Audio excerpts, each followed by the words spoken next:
Welcome back, everyone. It's Garland here, bringing you another Neverwinter video. Today officially starts week 2 of the Portobellos Campaign, so we will continue with our series of walkthroughs and guides on how to do each dungeon. Week 1 we covered the Trial of Traps and how to properly do it. Week 2 starts the Artificer's Workshop. It's fairly easy for the most part. There's 3 phases of the dungeon. The first phase, you have to run around and hit 10 separate levers to take the gas out of the room. There is gas that it's a DOT. Well, it's not really a DOT, it's a direct damage. It does X amount of damage to you. You do have to be level 14 plus or to enter the second dungeon. But yes, once you get the 10 levers, the gas will go out. You have to go and talk to Flabbergast. The second phase is you will have to talk to 10 of the little minions that are running around. Once you talk to 10 of them, you'll start the third phase, which is the actual last phase. It's the boss phase. He'll put a shield up. You'll have to gather 4 crystals that are around the beholder, put them on the pedestals. The boss's shield will drop and you'll be able to damage the boss. So let's jump right in here. I do have a few friends with me. Shout out to Justin and a shout out to Toxic. And then we're just going to pick up two randoms, which is no big deal. If everybody queues, that would be great. So like I said, this is another very easy dungeon. The first week was easy too. This one is a little easier. The game mechanics are more friendly to those that don't exactly know what they're doing. The first week there was little problems here and there with people not being able to position the spider appropriately, so they were sitting there for 10 or 15 minutes.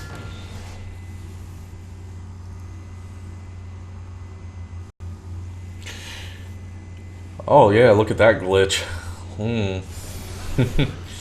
Of course there's a cutscene. Multiple cutscenes.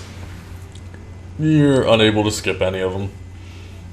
Now, I would pull up a map on the screen and show you guys where these levers are, but unfortunately they do change. There is only X amount of spots that they can appear, but the levers themselves do actually change. There is some trash mobs throughout the dungeon as well, so we're going to try to bypass them.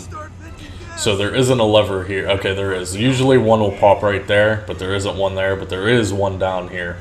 As you can see on the right-hand screen, you have to get 100%. To open the air vents. So there is 10 levers. Each lever counts as 10%.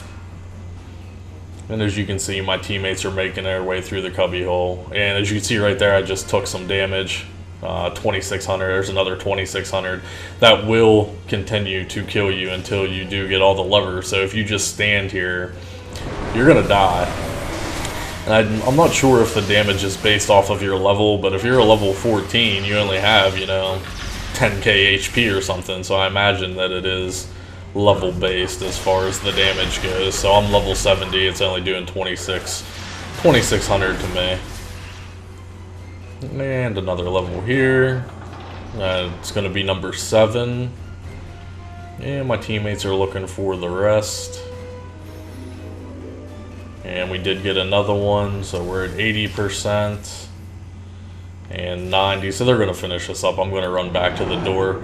So once you finish the first phase, you just have to come over here to the door. So there we go. We finished the first phase. The gas is now out of the room. Finish up these trash mobs, and you have to go in this door here to talk to Flabbergast.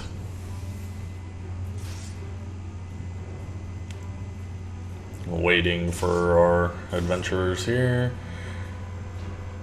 Waiting for Alice, who I don't know what is doing. It looks like she's AFK. This is why I didn't want to do it with a pickup group, because unfortunately you do have the problem of running into these people that just want to stand here and do nothing.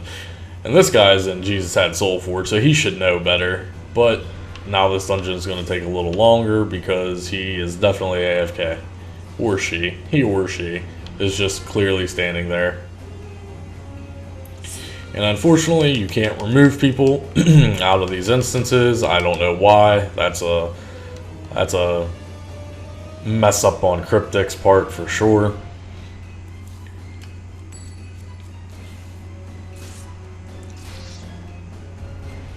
And she's back. So maybe she had to take a phone call or something. Who knows? You know, I know things do happen outside of the game. But if you're going to queue a dungeon, come on now. Get with it. So we will go in here and talk to Flabbergast, which he will bring up another cutscene, and we will start Phase 2. Phase 2, you have to run around and basically sacrifice the crazed minions. So you need 10 of those. And they are also just random locations, so you just gotta kind of run around and look for them real quick. There's one right there. So a crazed worker, you just simply go up to him and kick him basically, and he's down. So we're 3 out of 10. The trash mobs do respawn, so they just respawned right there on my head. No big deal. This stuff is super weak. And we are 5 out of 10. And there's another worker right there. Kill these trash mobs.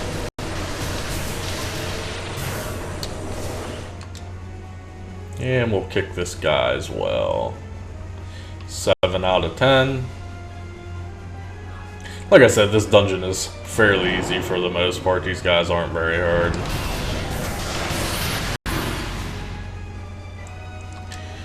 And we'll kick this guy for 9 out of 10, and someone did get the last. So now we're 10 out of 10, and we start the last and final phase.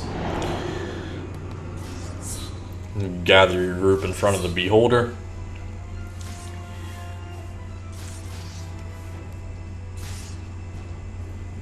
And another cutscene that basically just shows you how to do it. As you can see, that shield around the boss. So we will be unable to attack the boss until we gather 4 crystals and put them in the pedestal. So we will kill these trash mobs.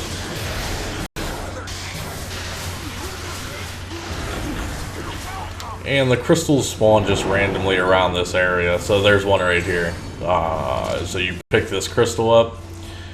And as you can see, you basically just put them into these 4 pedestals. Once all 4 pedestals are up,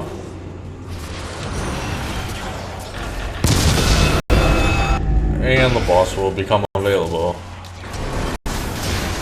Depending on how fast you kill the boss, he might go into his shield again. He did not. So if you kill the boss fast enough, he won't go back into his shield. But sometimes if you don't kill him fairly quickly, you will have to do that last phase again and gather 4 more crystals. So here's the final cutscene. And this is the big one, guys. I can't stress this enough. Do not forget to do this.